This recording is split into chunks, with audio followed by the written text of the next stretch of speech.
next panel will still be on floating offshore wind energy, but we will widen out the discussion to other markets in Southern Europe. To look into that, I'll be joined by Alba, TEODORO PUJOL, Roberto LONGO, and Ángel Fernandez Rodriguez. Please grab a microphone on. No, we've got microphones.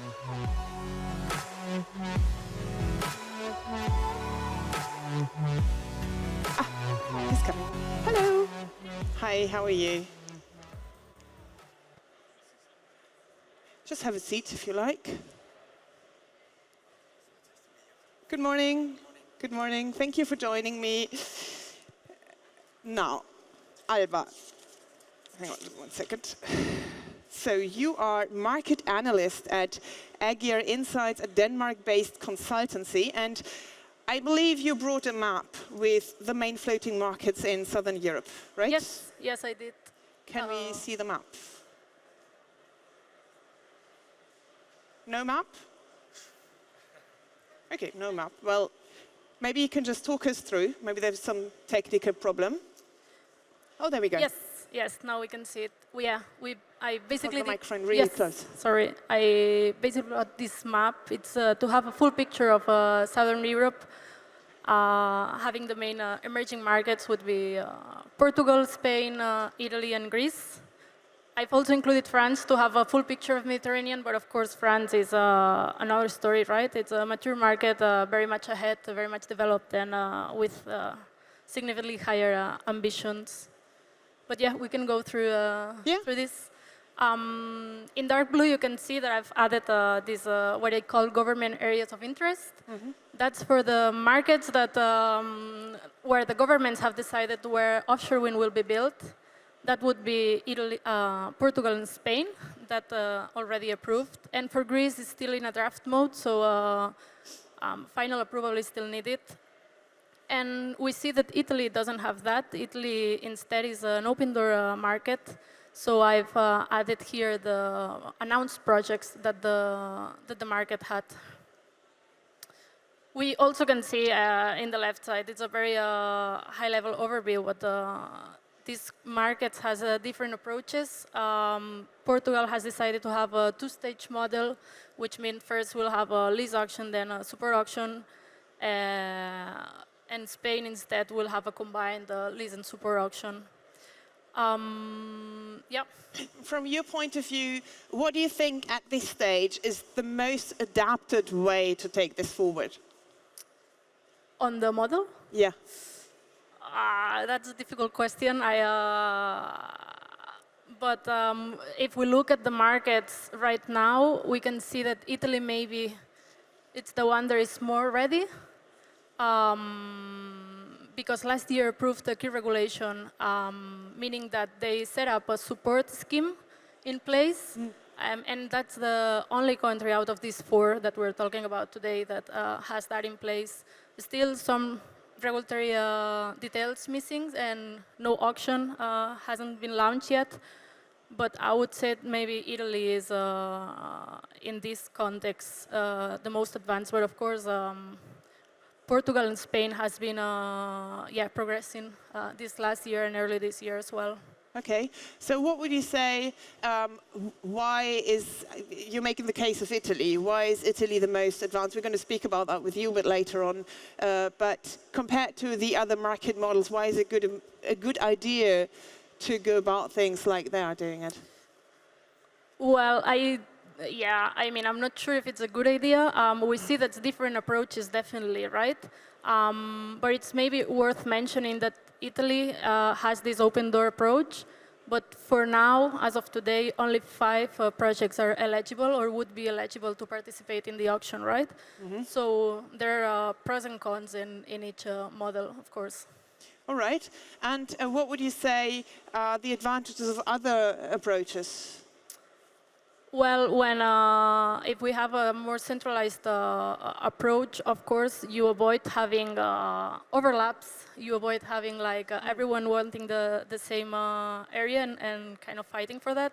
And instead, you have rules that set up this how it will be dealt with, right? So Again, I'm not saying what is the best or not. I'm just pointing out that there are different approaches, and in South Europe we have different approaches, as you can see across the markets. Concerning the technology, especially the floater, there are people who say, there's going to be one or two technologies that will, stay in the market, or there's going to be a large number of them that will be adapted for each project. What is your take on that? Yeah, floating offshore wind is still emerging sector, right? And right now, there is a lot of floater concepts, and it's still very fragmented. And there is no domination, or there is no single one that stands out, right? So I wouldn't have an answer for that. I don't know. We'll need to see. Some conversions is still needed, but. Okay. And if we zoom out a little bit, Europe, Southern Europe compared to the rest of the world, to what extent can we learn lessons elsewhere? Well, we've seen last year countries such as France and UK had dedicated offshore wind auctions and with tailored support schemes. So my first comment would be that support mechanisms are very much needed, and tailored support mechanisms. And very related to that, it's also important to have a clear auction pipeline and a visibility of future auctions in the markets to provide some certainty. That would be my two takeaways that South Europe should have on. All right, great. Let's talk a bit more about Italy with you, Roberto Longo. You are COO at Italy-based consultancy Aventa. Hello. Hello, hi. Can you hold the microphone really close? Is any better now? Yes. Okay. Your company is working on 3 floating wind energy projects in Italy, and you told me it's a great market, but not an easy one, right? No, exactly, because of course in Italy there is a bit of a confusion, if you like, in what is required to get the approval for the environmental impact assessment. So there are not clear guidelines about the documentation that need to be produced, what the level of detail needed. So it's not that easy in the engineering phase to work on that. However, Aventa is a French-Italian company. We've been working on many different projects across Europe. We've been working on PGL, so we are bringing experience from other countries, and that helps us a lot in the process. So one of the projects we work on is Baryon Bay, which one of the latest who got the approval for the environmental impact assessment. And of course, we are very proud of that. And yeah, it's not an easy task, but again, it's just a matter of a bit of try and error and try to, let's say, learn from others as well. So part of the process is to see, we made the exercise of downloading from the MASE website all the documentation produced by all the applicants, and we try to find similarities. And sometimes some documents are clear that need to be produced, that's fine. Others, they are very different between each other. So it's kind of difficult to navigate into this jungle if you don't have the right experience, let's say. And what are the arguments in favor of the Italian market? Everybody's saying Italy's really ahead of the game. Say again, sorry? What are the arguments in favor of the Italy? No, of course, Italian market? So for the Italian market, I think that, if we were looking at the map before, Italy is in the middle of the Mediterranean Sea, so very strategic geographical area. Yeah. We have an offshore experience with oil and gas, so we have people trained and the supply chain for producing steel, produce concrete, the engineering capability to design things. We have shipyard, we have cable manufacturer. We have all it takes, and we have harbors, so we have all it takes to be a hub for the production of floating wind across the Mediterranean Sea. So I think in that sense, Italy is a very strategic country. So, yeah. And how do politics play into that? I mean, Italian politics are rather unstable, and right now you have the far right in the government, the far right is often opposed to renewable energies, just like in France. Does that have any impact on your work? No, of course, this doesn't help. And if we look at the history of Italy as a republic, I think we've been 68 different governments in the past 8 years. So you can see, politically speaking, it's not such a stable country, and that doesn't help to have, let's say, a political commitment in a long-term vision also for the energy. However, what we have is that we have a great entrepreneur, very, passionate people, and all work well. And I think Italy is still managing to be a big player in the offshore market, and that, of course, is a positive fact. And as you were mentioning, the FER 2 decree, of course, that's very promising. Okay, we finally have a framework for CFD, which is including floating wind, great. However, it brings its flaws, because I bring an example. It's not tailor-made for offshore wind, particularly because there is a timeline to be respected, which is from the award of the auction to the first energy produced. There are only 5 years, and that's not compatible with a floating wind project where there is still a lot to learn, and the timeline should be a little bit more extended. Then the other, at the moment, floating wind is excluded from the next auction because, and the reason is that they didn't believe there is enough competition at the moment because there are only a few projects who can participate to the auction.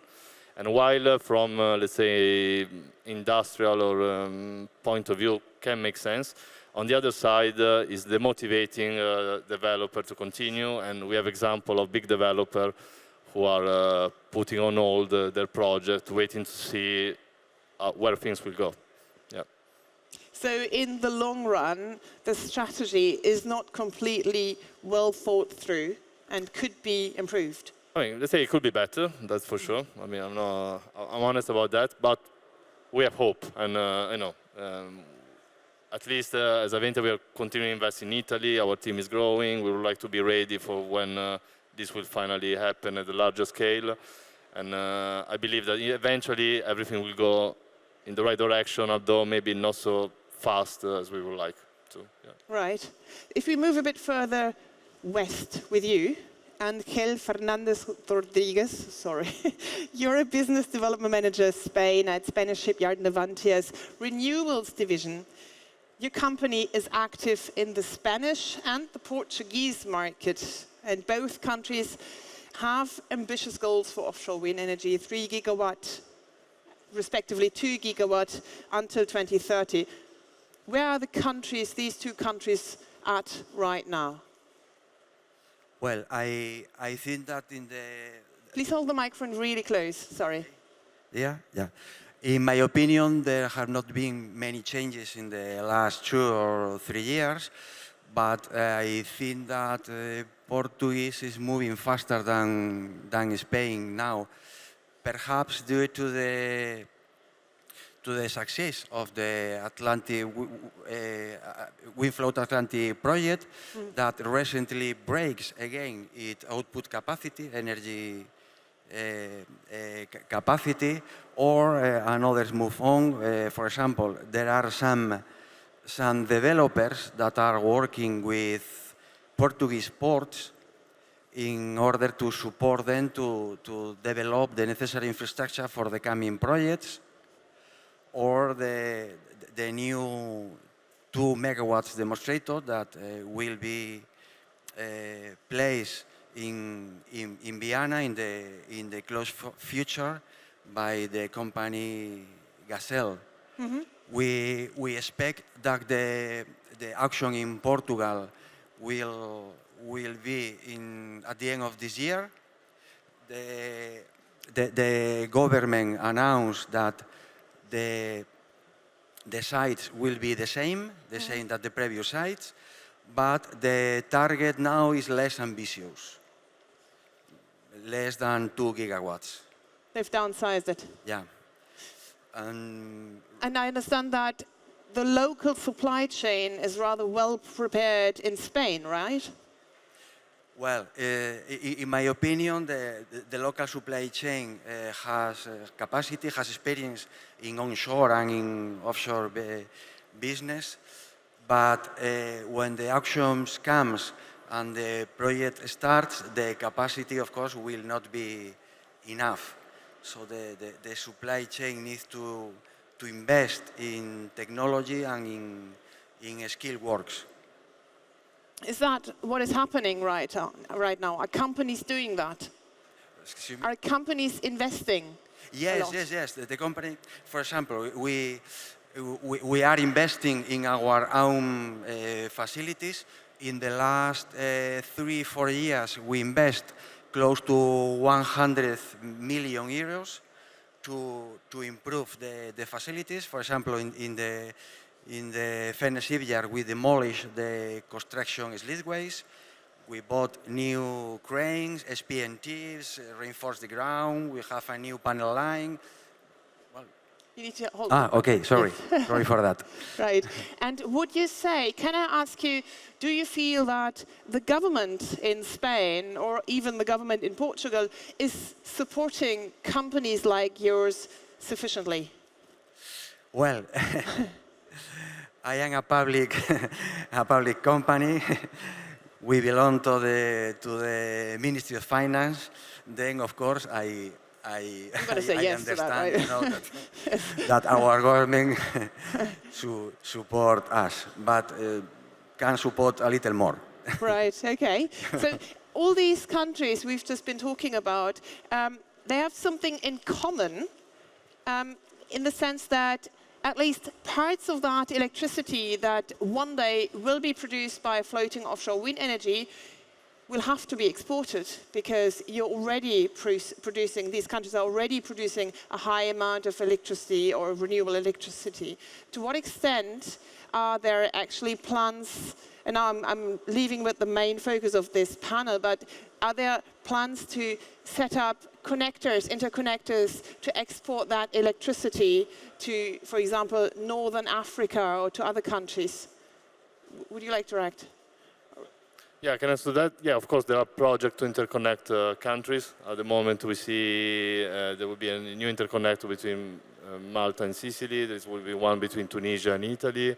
We're talking about Italy and Greece. So, in general, interconnection is a key part for the energy transition because, of course, with offshore renewable, we cannot predict. We cannot decide when the energy will be produced. So, if the next exceedance in the energy, we need to make good use of it.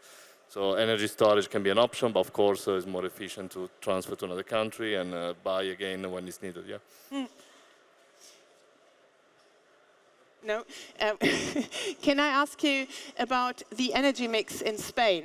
You have a lot of solar energy, and I was just talking to an analyst earlier today, and he was saying wind energy could be a real opportunity to balance out other renewable energies. Would you agree with that? That wind energy could add something, offshore wind obviously, to the mix? Well, I absolutely agree. To be honest, I am a manufacturer. And, I don't have I don't have enough information to answer your question. But of course, I understand that we need a balanced mix that take into account all kinds of energies. Right, okay. Can you tell us a bit more about your projects? Which projects you are involved in right now? Projects, okay. We are we are involved in projects in USA. The last year was we worked very hard and we have a good results in USA, but the projects are frozen, and we are now tendering projects in Australia, in Korea, and in UK, and of course in France, but not in Spain and in Portugal. No. Right. Okay. Well, thank you very much, everybody. Thank you for your insight. Thank you for listening.